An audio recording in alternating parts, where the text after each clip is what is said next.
바리에이션을 했죠.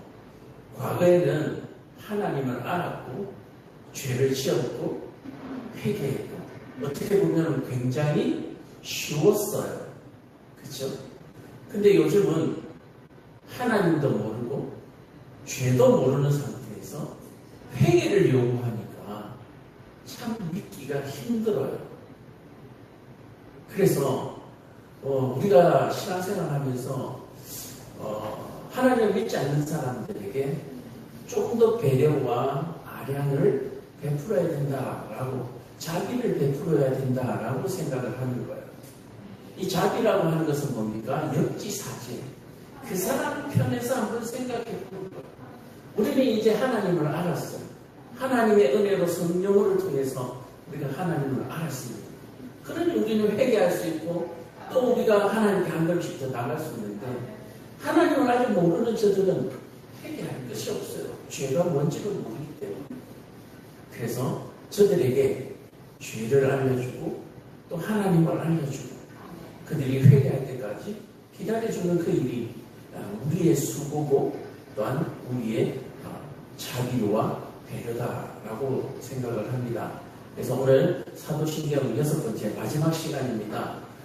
그동안 쭉 우리가 살펴보면서 오늘 마지막을 잘 장식하면 하나님 앞에 정말 아름다운 고백을 통한 신앙생활이 이루어질 줄로 믿습니다. 자, 우리 한번 같이 읽겠습니다. 시작. 영원히 사는 것을 믿사오며. 아니다. 자, 영원히 사는 것을 믿사옵나이다. 믿지 않는 사람들은 영원히 믿을 수 없는 말씀이고, 믿는 사람들도 고난이 닥칠 때마다, 어려움이 닥칠 때마다 실족하게 하는 말씀입니다. 그렇죠? 영원히 사는 것을 믿사옵니다. 자, 우리가 이 영원히 사는 것을 믿지 못하기 때문에, 영원히 사는 것을 믿지 못하기 때문에 하나님 앞에 범죄하고 하나님을 모르는 채로, 모르는 사람처럼, 이 표현이 맞죠? 하나님을 모르는 사람처럼 살아가요. 자, 그래서 오늘 우리가 하나님을 제대로 알고 영원히 산다는 것을 우리가 깨달으면서 회개하여 천국을 소망하고 또한 천국을 소유하시기를 축복합니다. 자, 그래서 폰트가 이게 옛날 폰트가 돼가지고 프로그램이 깨졌는데 영원히 산다는 것, 이 영원이라는 단어는 오늘로 보면 올람이라는 거, 올람. 참 말이 정겹죠. 올람, 그죠? 올람. 영원이라는 뜻을 가지고 있는데 이 영원이라고 하는 이 올람은 성경에서 여러 가지로 번역이 됩니다. 여러 가지로 번역이 되는데 그 속에 영원이라고 하는 것이 안에 배어 있어요. 그래서 영원의 의미를 우리가 조금씩 살펴볼 때 보십시오. 첫 번째, 일정 기간의 범위. 그래서 기간의 범위의 의미를 가지고 있습니다. 성경 속에서 번역을 할 때 이 내용이 무슨 얘기냐 하면은 송곳을 취하여 그 일에 귀를 눈에 대고 뚫으라. 그리하면 그가 영영이 내 종이 되리라. 내 여종에게도 일례로 할지니라 하고 신명기 15장 17절에 나와 있는데 여기서 영영이라고 하는 올람이라는 단어를 쓰고 있습니다. 그래서 이 여기에 올람이라고 하는 이 영영이를 뭡니까? 보세요. 귀에 문을 대고 뚫으면서 뭐요? 이 종이 영영이 내 종이 될 것이다 라고 하는 어떤 시간, 기간이라고 하는 의미를 가지고 있거든요. 그래서 우리가 흔히 신앙고백에서 얘기하는 영원히 사는 것하고는 뭔가 좀 다른 의미를 가지고 있습니다. 그러나 이 영영이라고 하는 것은 뭐냐면은 그 자식의 자식까지도 쭉 포함되어 대대로 포함되어 있는 영영이기 때문에 단지 이 사람의 생명 수명 기간 동안 이 사람이 살아있는 동안에 내 종이 될 것이다 라고 하는 것을 훨씬 뛰어넘는다 라고 하는 사실을 우리가 볼 수가 있죠. 그래서 영원히 너는 내 종이 될 거야 라고 얘기하면 이 사람이 살아있는 동안만을 얘기하는 것이 아닙니다. 성경석에서 얘기할 때. 그래서 이 기간 안에 우리가 생각하는 짧은 인생의 기간을 초월하는 영영이라고 하는 그런 뜻을 함축하고 있다. 그렇게 볼 수가 있는 거죠. 그래서 이 종이 송곳으로 귀를 뚫어서 영원히 이 주인을 섬기고 싶다고 하는 이 마음이 생겼다라고 하는 것은 이 주인의 자비가 얼마나 큰지를 우리가 볼 수가 있는 것이죠. 오늘 이 성경 말씀 보면서 우리가 느끼는 것은 뭡니까? 우리도 하나님에게 바로 이 송곳의 길을 뚫린 바와 같이 영영이 하나님의 종이 된다라고 얘기하는 거야. 그럼 이 영영이 하나님의 종이 된다라고 얘기하는 것은 우리의 생명이 다하는 성경에서 얘기하는 인간의 120년을 초월하는, 그리고 우리가 구원받은 이후에 영원히 살아가는 모든 시간을 우리가 포함하고 있다라고 얘기하는 거예요. 단지 이 땅에서 120년 사는 동안에 하나님의 은혜를 얻기 위해서, 단지 잘 보이기 위해서 주인님 하면서 살아가는 것이 아니라, 그것을 초월해서 나의 인생의 120년을 초월해서 내가 이 세상에서 있는 동안에 그냥 국기 영화를 누리기 위해서 내가 아부하고 아첨하는 그런 고백이 아니라 그냥 내가 좋은 거예요. 그냥 내가 이분이 좋은 거예요. 그것이 우리의 고백이 되고 이 영혼이라고 하는 올람이 가지고 있는 의미다라고 얘기를 하는 것입니다. 자, 한 번 더 살펴볼까요? 자, 아론과 그의 아들들에게 띠를 띄우며 관을 씌워서 제사장의 직분을 그들에게 맡겨 영원한 규례에 대하게 하라. 너는 이같이 아론과 그의 아들들에게 위임하여 거룩하게 할지니라. 그렇죠? 출애굽기 29장 2절에 나와 있는 말씀인데 이게 뭡니까? 아론을 대제사장으로 세우면서 영원히 규례를 세워서 그의 아들, 그 아들의 아들, 그 아들의 아들의 아들 대대로 이 아론의 자손이 뭐야? 제사장의 직분을 감당하게 될 것이다 라고 할 때 바로 이 올람을 사용하고 있다라고 얘기하는 거예요. 자, 그렇다면 우리가 하나님 앞에 올람 영원히 충성하겠다고 고백하시는 분들의 삶 속에는 뭐가 포함되어 있어야 돼요? 대대의 규례로 삼아야 하는 줄로 깨달으시기를 간절히 축복합니다. 그냥 내가 사는 동안에가 아니, 내 자녀들에게 하나님을 가르치고 내 자녀의 자녀들에게 율법을 가르쳐서 영원히 하나님을 주인으로 모시는 그러한 가문으로서 그러한 뿌리를 심어주는 것이 바로 영영히 우리가 영원히 사는 것을 믿습니다라고 고백하는 사람의 삶이다라고 얘기하는 거예요. 그래서 내가 영원히 산다는 것을 믿는 정도가 아니라 내가 정말 영원히 산다는 것을 믿는다면 내 아들의 아들, 아들의 아들의 아들, 그 후손의 모든 족속이, 모든 후손에게 하나님이 우리의 주인인 것을 뭐 해야 된다? 가르쳐 줘야 된다. 이거 하지도 않으면서 내가 영원히 사는 것을 믿습니다. 이거 말도 안 되는 소리다. 우리 지금 가정에 보면은 온 가족이 하나님을 믿는 가족이 교회 안에 그리 많지 않아요. 아들만 또는 딸만, 자녀들만, 또는 자녀들 중에서도 또 한 아이만, 또 엄마만 또는 아빠만 외롭게 신앙생활하는 사람이 얼마나 많은데요. 자, 그러면 이 사람들은 이미 내가 영원히 사는 것을 믿사오며 라고 고백하면서 사실은 가식적인 삶으로 살아가는 거예요. 예전 같으면 뭉둥이를 때려서 끌어앉혀서 가르치죠. 요즘은 그러면 경찰에 신고하잖아요. 자녀들이 우리 아버지한테 폭행당했다. 세상이 지금 그렇게 악해졌어요. 뭐 GDP가 올라가고 지원금을 나눠주고 이거 아무것도, 우리는 이런 눈에 보이는 물질 세계의 것에서 초월해야 돼요. 그렇다고 해서 이 법을 초월해서 요즘도 몽둥이를 다스릴 수 있느냐라고 얘기하면 그건 또 안 되죠. 그렇게 할 수도 없죠. 왜냐하면 그렇게 하려면 싹이 자라기 전에 이미 아예 제초제가 뿌려져 버리기 때문에 뱀처럼 지혜롭게 내 아들의 아들, 아들의 아들까지 이 영혼이라는 의미가 제대로 자리 잡도록 가르쳐야 되는 거예요. 이렇게 하기 위해서는 뭐가 필요하다고요? 정말 죽을 각오를 하고 기도해야 하는 줄로 깨달으시기 바랍니다. 정말 죽을 각오로 기도해야 돼요. 사람이요, 죄송하지만 땡기지 않으면 안 변합니다. 그래서 하나님은 말씀으로 때리는데요.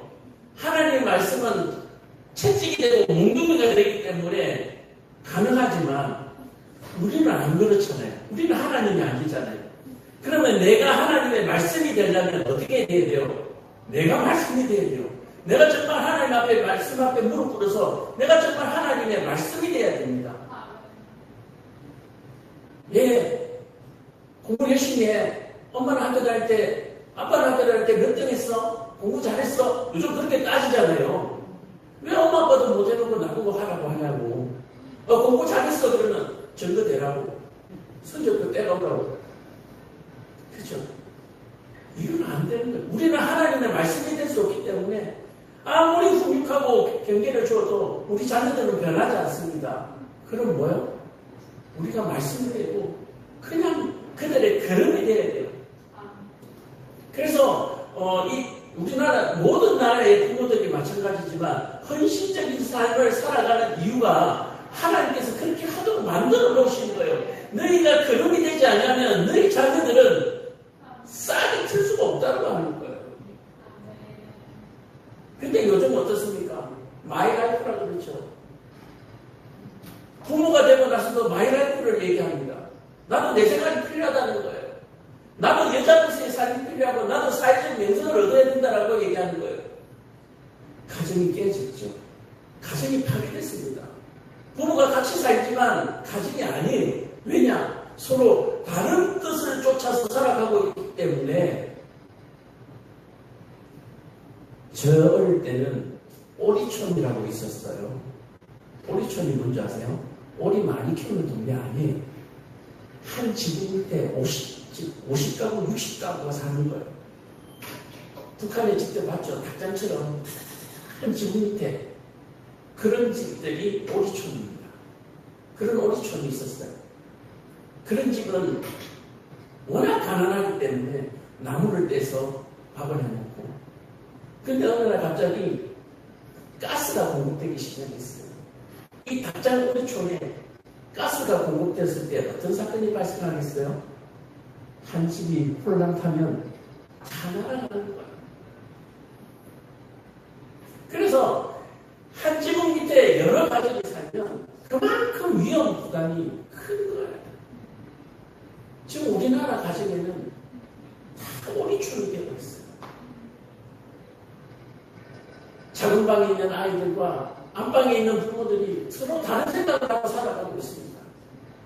한 안방에 살아가는 부부가 서로 다른 생각을 하고 살아가고 있어요. 바로 이것들이 내가 영원히 사는 것을 믿사오며라고 고백하면서도 아니올시다라고 합니다. 그래서 예수님께서 다시 오셨을 때 내가 정말 믿음을 다시 볼 수 있겠느냐라고 말씀하시는 게 거짓말이 아니에요. 거짓말이 아니에요. 그래서 참 감사한 것은 바로 이런 것들 때문에 오늘 바로 믿고 오늘 바로 하나님을 영접할 수 있는 그런 기회가 열리는 거예요. 이게 만약에 오랜 기간 동안 쌓여서 구원을 받는다라고 하면 우리에게는 소망이 없습니다. 그러나 오늘 하루 잘 믿어서 하나님 천국을 소개하는 은혜가 하나님께서 베풀어 주신 은혜예요.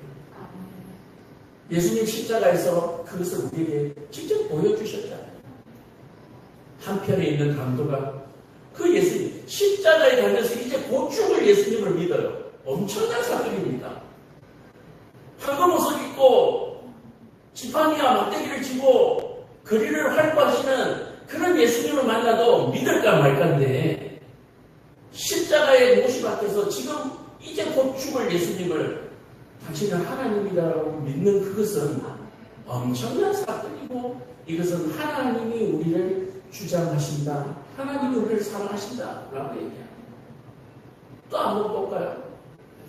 여호와께서 모세에게 이르시되 내가 빽빽한 구름 가운데서 내게 이런 임함은 내가 너희와 말하는 것을 백성에게 듣게 하며 또한 너를 영영히 믿게 하려 함이라. 모세가 백성의 말로 여호와께 구하였으므로. 자, 이 영영이라고 하는 부분은 모세가요 나중에 어떻게 됩니까?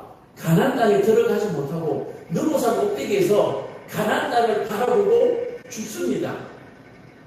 모세는 누굽니까? 이스라엘 백성들을 이끌고 모든 이스라엘 백성들이 구원해낸 대장이에요. 하나님의 대리자예요. 그러면 당연히 공로로 봤을 때에 하나님의 나라를 유업으로 받는 것이 당연하잖아요. 그런데 그 요단강을 딱 건너면은 하나님 주신 땅이 약속의 땅인데 너무산 꼭대기에서 그 요단강 건너편을 바라보면서 죽어요. 그리고 하나님께서 그렇게 얘기합니다. 이것으로 좋다. 너는 그 땅을 밟지 못할 것이다. 지금 이것을 말씀하시는 거예요. 모세가 천천백년 같은 말씀 아니겠어요? 그 말씀이. 너는 가나안 땅을 밟지 못할 것이다. 그동안 믿고 따라왔는데 완전 배신감 28,000%예요. 그때를 대비한 명령이 네가 어떤 일이 있더라도 어떤 경우가 있더라도 하나님을 신뢰하는 바로 그것이 영령이라고 얘기하고 마지막 순간까지도 하나님을 신뢰하는 것이 영령이에요. 이해가 되시죠? 그래서 우리가 죽음 직전에 또는 우리가 죽음이 임박하고 또는 죽음이 나를 이렇게 지나가는 모든 순간들마다 하나님을 신뢰하겠다라고 하는 고백, 그것이 영원히 사는 것을 믿습니다 라고 하는 고백이에요. 마지막에 우리는 두렵습니다. 죽음을 앞두고 마지막 호흡을 할 때 두려워요. 내가 지금 이 호흡이 멈추면 어떻게 될지 두려워요. 그러나 두려워하지 않는 것이 영원히 사는 것을 믿는 것이에요. 이 영원이라고 얘기합니다. 우리는 120년 마지막 숨 한 번 남았습니다. 많은 사람들이 이 숨 한 번 남은 것을 야 이거 쉬면 끝인데 이거 한 번 쉬면 끝인데 그 우주 여행을 하는 영화를 보시면 알죠. 산소가 몇 분 남아서 이제 산소 1분 남았습니다. 산소 이제 30초 남았습니다는 그런 자막이 나오고 대사를 보셨잖아요.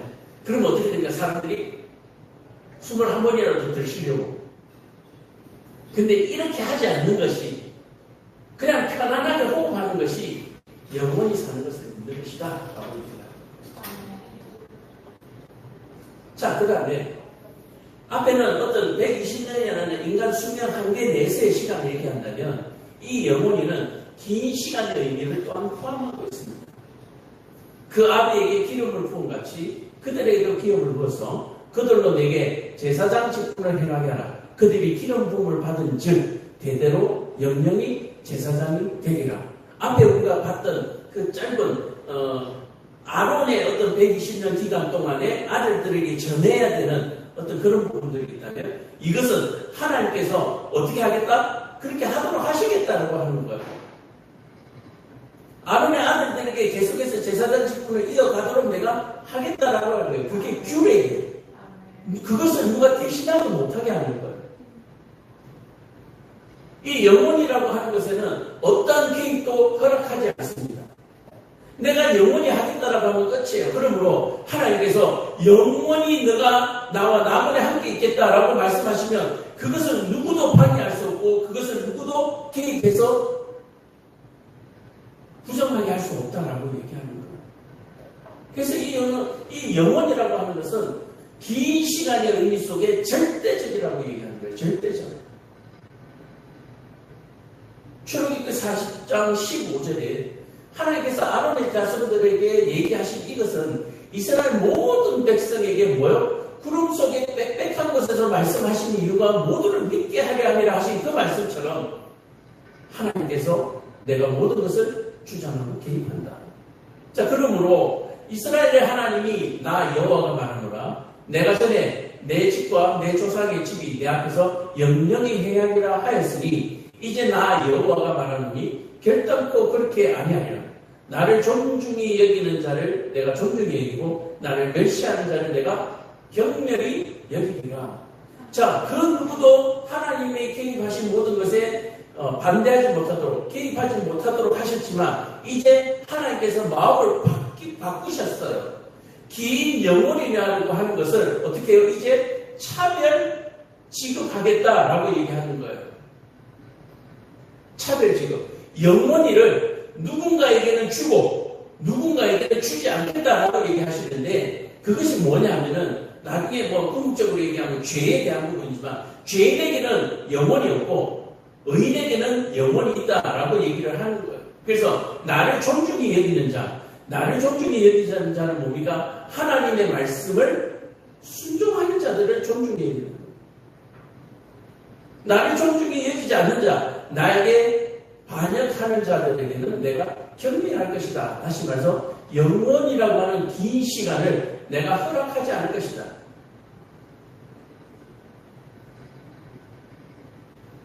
자, 그리고 이 영원이라고 하는 것은 영원히 하면 우리는 미래만 생각하는데 과거도 포함하고 있다라고 얘기하는 거예요. 자, 당신의 땅에 네피림이 있었고 그 후에 하나님의 아들들이 사람의 딸들을 취하여 자식을 낳으니 그들이 용사라 고대의 유명한 사람이었더라. 자, 성경 속에서 우리가 이 성경 속에서 영원이라는 단어를 찾을 수 없었던 이유는 우리 번역 성경에 고대의 과거의 고대라고 번역하고 있기 때문에 몰랐어요. 그러나 원어 성경에 보면 역시 이 고대라고 하는 과거 시간 속에 올람이라는 단어를 사용하고 있습니다. 똑같은 단어를. 자, 그러면서 우리가 이 보면서 뭡니까? 고대는 뭡니까? 과거, 미래. 그러니까 이 영원이라고 하는 것은 현재에서 미래까지만 아니라 과거의 모든 시간을 포함하고 있다. 연결된 시간을 얘기하고 있습니다. 영원이라고 하는 시간. 이해가 가시죠? 우리는 그동안 하나님을 믿지 않는 사람들 속에서 이런 얘기가 있습니다. 우리가 사람이 죽으면 영혼만 따로 이렇게 천국에 간다라고 하는 다른 세계를 가지고 있다라고 하는 생각을 가진 사람들이 많아요. 그런데 이 올람이라고 하는 영혼은 과거와 현재와 미래가 연결되어 있는 거예요. 이해가 되시죠? 자, 사람이 살다가 죽었어요. 자, 영혼이 산다라고 하니까 사람이 죽었으니까 껍데기는 화장을 하든 매장을 하든 썩어서 없어지고 이제 영혼만 다 튀어나온 거예요. 그래서 이 영혼만 천국에 가서 산다라고 하는 거예요. 자, 그렇게 되면 이 천국에서 산 제로에서 새롭게 시작하는 거잖아요. 그죠? 근데 올람이라고 하는 이 단어는 과거와 현재와 미래가 연결되어져 있다. 다시 말해서 내가 죽었어요. 영혼만 빠져나가서 천국에 사는 것이 아니라 예수님께서 부활하신 것처럼 우리 몸도 다시 부활해서 그 부활한 몸으로 영혼이 산다라고 하는 것을 믿으시길 간절히 축복합니다. 이 올람이라고 하는 단어는 과거, 현재, 미래가 연결되어 있다라고 얘기하는 거예요. 그래서 우리가 성경을 많이 보다가 한개 성경을 보다가 영어 성경도 좀 볼 수 있으면 보고 또 히브리로 써져 있는 원어 성경을 보면은 바로 이 과거라는 시간이 올람이라고 하는 영혼이라고 하는 같은 단어를 사용하고 있다는 사실을 알 때 우리는 그래서 그랬구나 하고 다 치게 되는 거예요. 오늘 이곳에 예배드리시는 모든 분들이 올람은 영혼이구나. 영혼이라고 하는 것은 지금 이대로 영혼입니다. 지금 우리의 몸 그대로 영혼입니다. 이것을 믿으시기를 간절히 축복합니다. 그런데 이렇게 못 믿으시는 분들이 영혼이 사는 것을 자꾸 믿으려고 해요. 그러니까 뭔가 생활 속에서 말씀의 순종이 잘 안 되는 거예요. 자, 미래 시간뿐만 아니라 고대 시간까지 연결되어 있다. 옛 지게석을 옮기지 말며 의로운 자식의 발을 침범하지 말. 밭을 침범하지 말지라. 왜? 의로운 자식이죠. 의로운. 자, 그래서 이 올람이라고 하는 시간의 단어를 옛날이라는 단어로 번역을 하고 있어요. 자, 그러면 옛 지게석이라고 하는 것은 토지 이게 말뚝이에요. 토지 말뚝. 여기서 여기까지 내 땅에 하고 받았던 말뚝이 지게석이거든요. 지게석. 이것을 옮기지 말라. 옛 지게석을 옮기지 말라고 하는 것은 뭡니까? 우리가 영원히 유업으로 받을 땅이기 때문에 그것을 옮기지 말라라고 얘기하는 거예요. 성경에는 희년이라고 있어서 50년이 지나면 아무리 내가 그 빚을 다 갚지 못하더라도 그 땅을 원래 주인에게 돌려주도록 되어 있습니다. 정말 좋은 땅이죠. 이 50년이 뭐겠습니까? 아버지가 허랑방탕하게 게을러서 그 땅을 잡히고 만약에 누구에게 팔았다 치자고요. 50년이면 어떻습니까? 그 아들들이 성장해서 살아갈 때에 그 땅을 그 아들들에게 다시 그 땅을 기회로 삼아서 살 수 있도록 돌려주라고 하는 그런 배려가 숨어 있는 거예요. 요즘은 그런 거 없죠. 옛날에는 부자가 3대를 안 간다라고 얘기하는데 요즘 부자들은 영원하게 가죠. 우리가 흔히 말하는 영원하게. 자자손손. 근데 옛날식으로 하면은 하나님의 때를 얘기하면은 자식의 때에는 아버지가 잘못했더라도 그 자식이 의로우면 그 자식이 의로움입니다. 의로우면 그 지게석을 옮기지 못하도록 다시 땅을 돌려주도록 그렇게 됩니다. 우리가 영혼이라는 표현이 없으면 이 지게석을 옮길 필요가 있죠. 뭐 사람도 없는데 죽었는데 그럼 그 땅을 가만히 내버려 둘 거냐는 얘기예요. 누군가는 견뎌내서 먹고 살아야 되잖아요. 근데 왜 옮기지 말라고 그래요? 영원하기 때문에 그렇습니다. 자, 마지막으로 영원히 사는 것을 믿습니다 라고 하는 것은 완전한 의미를 가지고 있습니다. 완전한 의미. 자, 보세요. 자동차가 한 20년 타면은 폐차장 가야 되죠. 왜 그렇습니까? 완전하지 못하기 때문에 그렇습니다. 그죠? 완전하지 못하기 때문에. 근데 영원히 사는 것을 믿는다. 이 올라간다라고 얘기하는 것은 뭡니까? 영원하다는 얘기예요. 완전하다는 얘기예요. 폐차장 갈 일이 없다는 얘기예요. 요즘 아주 오래전에 나왔던 얘기지만 지금은 이제 상용화되려고 하죠. 형상기억학급. 찌그러지고 부서졌는데 원래 온도만 가면 원래 모습으로 돌아가 버리는 거예요. 투표용지가 형상기억 종이로 만들어서 꾸겨도 다시 돌아간다는데 말도 안 되는 소리. 어쨌든 그런 것처럼 여호와께서 가라사대 나의 신이 영원히 사랑과 함께 하지 아니하리라. 이는 그들이 육체가 됩니다. 그러나 그들의 날을 일찍 120년이 되리라 하셨느냐. 자, 사람이 범죄함으로 말미암아서 하나님의 올람이 영원하지 않을 것이라고 하나님께서 뭡니까? 징계를 내리셨어요. 왜 우리가 영원히 살지 못하느냐? 왜 길어야 120년밖에 살지 못하느냐라고 하는 것은 인간이 죄로 말미암아서 하나님의 올람이 어떻게 됐어요? 빼내셨기 때문에. 하나님이 우리 안에서 올람을 빼내셨기 때문에, 완전함을 빼내셨기 때문에 우리가 살지 못하게 되는 거예요. 그래서 이게 올람이라고 하는 것은 완전함의 의미를 가지고 있다. 이스라엘은 여호와께 구원을 입어 영원한 구원을 얻으리니 영세의 부끄러움을 당하거나 욕을 받지 아니하리로다. 하나님의 구원은 완전한 구원입니다. 그래서 한번 구원받으면 그 구원으로 말미암아 영생하게 되는 줄로 믿으시길 간절히 축복합니다. 하나님의 구원은 완전. 자, 우리는 죄로 말미암아서 올람이 빠져나간 상태에서 완전하지 못하지만 이제 구원받게 되면 그 올람이 우리와 함께함으로 말미암아서 우리가 영원한 존재가 된다라고 얘기를 하는 거예요. 자, 그래서 결론은 뭐냐면은 하나님은 시간의 시작이 아닙니다. 하나님은 시간이라고 하는 이전부터 계셨던 유일한 신이에요. 그분이 우리 인간을 위해서 창조를 시작한 것이 시간의 시작일 뿐이에요. 그러니까 이 시간이라고 하는 것은 우리 사람에게만 포함되는 시간입니다. 지구상에 있는 생물들에게만 포함되는 시간이에요. 이해가 되시죠? 그래서 하나님은 시간에 포함되지 않으시는 분입니다. 그러므로 우리가 완전하게 되고 구원을 받는다라고 하는 것은 우리가 지금 시간 속으로 인생이라고 하는 시간 속에 갇혀버린 거예요. 죄로 말미암아서. 근데 우리가 이 죄를 벗어버림으로 말미암아서 이 시간의 굴레에서 벗어난 하나님의 영역, 시간 외 속에서 우리는 살아가게 된다라고 하는 사실을 여러분들이 꼭 믿으시기를 바랍니다. 이것을 믿는 것이 영원히 사는 것을 믿는 것입니다. 아직도 신앙생활 하시면서 가능한 것까지 헷갈리시는 분이 하나님도 시간 속에 계시는 분처럼 생각하실 때가 많은데 하나님은 시간 밖에 계세요. 시간 밖에. 그래서 하나님은 시간과 공간을 초월하시는 거예요. 그래서 여기도 계시고 저기도 계시고 너와도 함께하고 나와도 함께하고 우리 모두가 함께 하시는 거예요. 시골에 계시는 부모님과도 함께하고 미국에 있는 조카들과도 함께하고 하나님이 함께 하시는 이유는 시간 외에 존재하기 때문에 그렇습니다. 그러므로 우리가 구원받는다고 하는 것은 영원히 사는 것을 믿는다라고 하는 것은 하나님과 같이 우리도 시간 외의 존재로 되는 것을 믿는 것을 얘기합니다.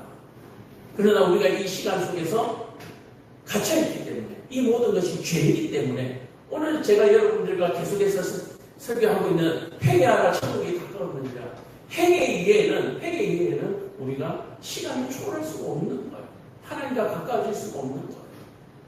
이 시간의 굴레 속에서 우리가 벗어날 수가 없는 거예요. 오늘 영혼이라고 하는 이 사는 것을 믿는 이 사실을 우리가 고백하면서 이런 것이 영혼이구나. 우리가 한번 깨달으시고 또 성경을 우리가 함께 공부하시면서 이렇게 살아가시기를 원합니다. 우리가 격단님도 한번 할 텐데 우리 같이 한번 읽겠습니다. 이게 영접기도라고 하는 것인데 사실은 우리가 보통 영접기도 이렇게 하고 쭉쭉 신앙생활 하는데 사실 이 영접기도가 어떻게 보면 맨 마지막에 할 수밖에 없는 상황이 올 수도 있습니다. 자, 우리 한번 같이 읽겠습니다. 시작. 사랑의 주 예수님, 저는 죄인입니다. 이 시간 예수님을 나의 구원자요, 나의 주님으로 내 마음에 모시기를 원합니다. 주 예수님, 지금 내 마음에 들어와 주십시오. 나의 모든 죄를 십자가 위에서 다 해결해 주신 하나님, 나를 용서하시고 내게도 영생을 주옵소서. 이제 예수님은 나의 구원자 주님이십니다. 하나님은 나의 아버지가 되시고 나는 하나님의 자녀가 되었습니다. 나를 구원하여 주셔서 감사합니다. 지금부터 영원토록 나와 함께 하옵소서. 예수님 이름으로 기도합니다. 아멘. 이제 그동안에 신앙생활 잘 하셨던 분도 마찬가지고 신앙생활을 안 해보셨던 분도 마찬가지고 오늘 이 기도를 영접기도문을 함께 읽으셨다면 이제 하나님께서 여러분들의 아버지가 되시고 영원히 함께 하실 줄로 믿으시기를 간절히 축복합니다. 그래서 이제 이것을 고백하게 되면 이제 세례식을 받은 것과 마찬가지예요. 근데 많은 사람들 앞에서 결혼식을 하는 것처럼 세례식이라는 절차를 이제 이렇게 고백하고 하게 될 때 우리 모두가 하나님과 예수님과 이렇게 연결식하는 그런 은혜가 있을 때를 간절히 축복.